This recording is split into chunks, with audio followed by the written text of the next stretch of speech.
तो ये है जुलाई 2019 का पेपर सेकंड। तो इसमें गद्यांश को पढ़ लेना। पहले क्वेश्चन से स्टार्ट करते हैं।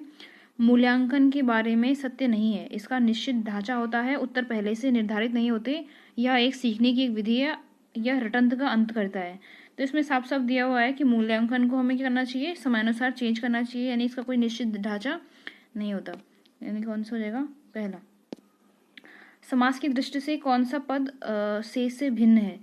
भाषा शिक्षण, अर्थ ग्रहण, युग चेतना और दिन प्रतिदिन। तो ये दिन प्रतिदिन अव्ययी भाव समास की तरह लग रहा है, बाकी सब क्या है, तत्पुरुष समास की तरह है। तो इसलिए फोर्थ वाला जाएगा इसका। विद्यार्थी के लिए अनुच्छेद में प्रयुक्त अन्य पर्यायवाची शब्द हैं। तो इसमें दो चीजें दी गई थी, किशोर मानस भी है और पहला वाला शिक्षार्थी छात्र भी है। किशोर मानस ये एक ही वर्ड है, इसलिए हो नहीं सकता है। तो इसका आंसर कौन सा हो जाएगा, फर्स्ट वाला। सहभागिता शब्द का निर्माण किस उपसर्ग और प्रत्यय से हुआ है? उपसर्ग यानी आगे वाला पार्ट, तो इसमें सह होगा, क्योंकि सह प्लस भागिता होगा, तो सह हो जाएगा उपसर्ग। और भागिता में ईता आ रहा है पीछे से, तो कौन सा हो जाएगा, सह प्लस ईता। 94 का कौन सा, थर्ड वाला। अनुच्छेद में प्रस्तुत समकालीन शब्द का सबसे उपयुक्त अर्थ है। समकालीन मतलब इस समय जो टाइम चल रहा है। तो इसमें दो ऑप्शन सही से हो सकते थे, वर्तमान और आधुनिक। पर इस गद्यांश में जो समझाने की कोशिश की गई है वो नया टाइम को लेगी, तो आधुनिक इसका सही आंसर जा रहा है, ये वाला। कौन सा कथन आज की शिक्षा के भूमिका के बारे में सत्य नहीं है? कि परंपरागत शिक्षण विधियों को छोड़ा नहीं जा सकता, शिक्षक विद्यार्थियों को सहभागिता सुनिश्चित करता है, मानव मूल्यों पर उसकी आस्था अडिग होती है, शिक्षक प्रेरक नहीं ज्ञानदाता, प्रेरक है ज्ञानदाता नहीं। तो ये तीनों चीजें लास्ट की सेकंड थर्ड फोर्थ गद्यांश में दी गई है।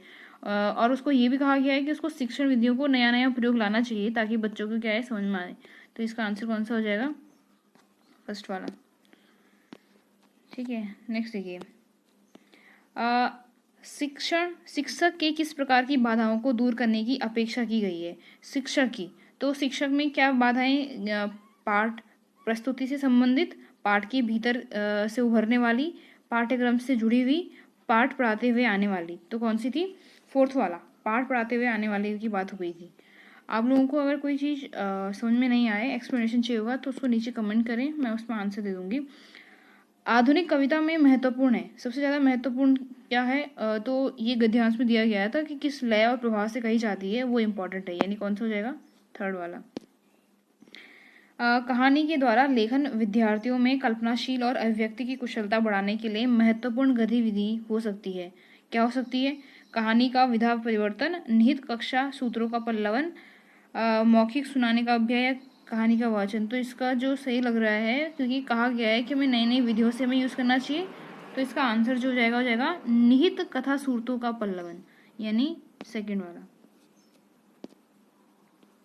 अब काव्यांश है, इसको पढ़िएगा, इसके बाद हमें आंसर करने हैं। आंसर नंबर किससे, क्वेश्चन नंबर 100 से स्टार्ट करते हैं। अंधकार में सिमटकर बैठे होने का कारण है, क्या कारण हो सकता है? किसान आग सेक रहा है, अभी सूर्यास्त नहीं हुआ है, स्थान का अभाव, या अभी सूर्योदय नहीं हुआ है। तो उसके जस्ट बाद लास्ट लाइन में ये चीज़ लिखी हुई थी, ये पढ़ते हुए, कि जैसे सुनते हो की आवाज़ आती है, उसके बाद क्या हुआ, अंधेरा छा गया, यानी सूरज डूब गया। सूरज डूबने को क्या बोलते हैं, सूर्यास्त होना।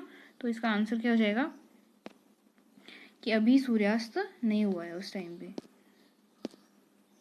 अचानक तुरंत फुरत घटनाएं होने का कारण है, जैसे ही क्या होता है, जैसे ही वो सुनते हो बोलता है, उसकी बाद से चीजें अचानक से मिल जाती है, तो इसलिए आंसर हो जाएगा इसका सुनते हो की आवाज। सिमटा बैठा है भेड़ों के गले सा, इस विकल्प में गले का समानार्थी कौन है?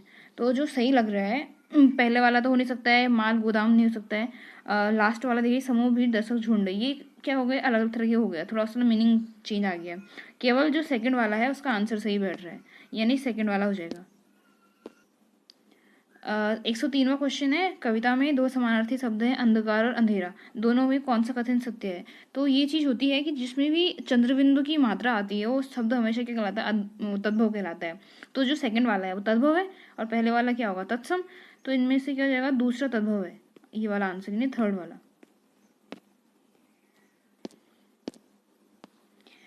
शाम का सजीव चित्रण करने के लिए किस रूपक को अनुपयुक्त माना जा सकता है? तो ये चारों चीज़ें उसमें दी गई हैं, लेकिन अनुपयुक्त तो कौन सा है जो हमें सजीवता को नहीं बता रहा है, तो कौन सा हो जाएगा? सूरज की चिलम, जंगल की अंगीठी, मोर की आवाज़ या आकाश का साफा। तो पहला वाला आकाश का साफा, इससे हमें कुछ भी क्या होता है, किसी भी सजीव चित्रण का नहीं पता चल रहा है। पलाश वन को अंगीठी कहा जा सकता है क्योंकि पलाश वन जो खिले पलाश की वन होते हैं, ये सेकंड और थर्ड में से आंसर हो सकता था, क्योंकि ये पलाश ग्रीष्म ऋतु में फूलता है, इससे कोई मतलब नहीं है। जंगल में आग लगी, इससे कोई मतलब नहीं है। पलाश की बात की गई है, तो पलाश वन या तो जलाने के काम आती है। तो ये उस टाइम पे क्यों कहा गया है? कहा इसलिए गया है क्योंकि जब सूर्यास्त होने वाला होता है उस टाइम पे आसमान जो होता है वो कैसे दिखता है, जैसे आग आग का कलर होता है उस तरह का कलर होता है, इसलिए। ये हो गया। अब अगला देखिए, उच्च प्राथमिक स्तर पर बच्चों के विकास के लिए ज़रूरी है, क्या ज़रूरी है? डैश समृद्धि का विकास और डैश व अन्य विषयगत शिक्षण युक्ति में उपयोग किया जा सकता है। तो क्या आएगा इसका? तो भाषिक समृद्धि का विकास होता है, भाषिक समृद्धि की भाषा बोली गई यहाँ पे, और साहित्य का। तो ये चीज़ें आनी चाहिए, मतलब बच्चों का जो उच्च स्तरीय बच्चे होते हैं उनमें साहित्य जरूरी होता है। तो साहित्य में 3 ऑप्शन थे, तो पहला कौन सा सही जा रहा है? भाषिक। तो कौन सा आंसर जाएगा? सेकेंड वाला। ठीक हो गया। अगला देखिए, उच्च प्राथमिक स्तर की हिंदी भाषा की पाठ्य पुस्तकों में हिंदीतर भाषा को जगह मिलनी चाहिए।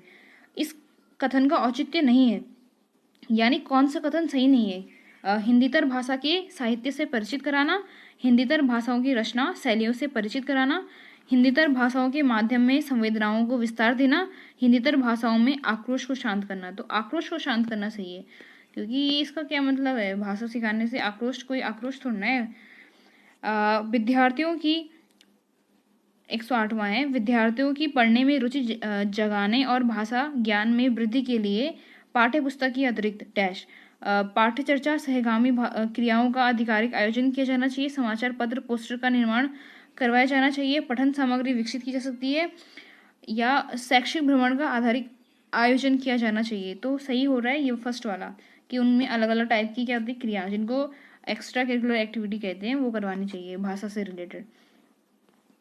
उच्च प्राथमिक स्तर पर बच्चों की भाषीय आकलन की दृष्टि से सबसे महत्वपूर्ण प्रश्न है।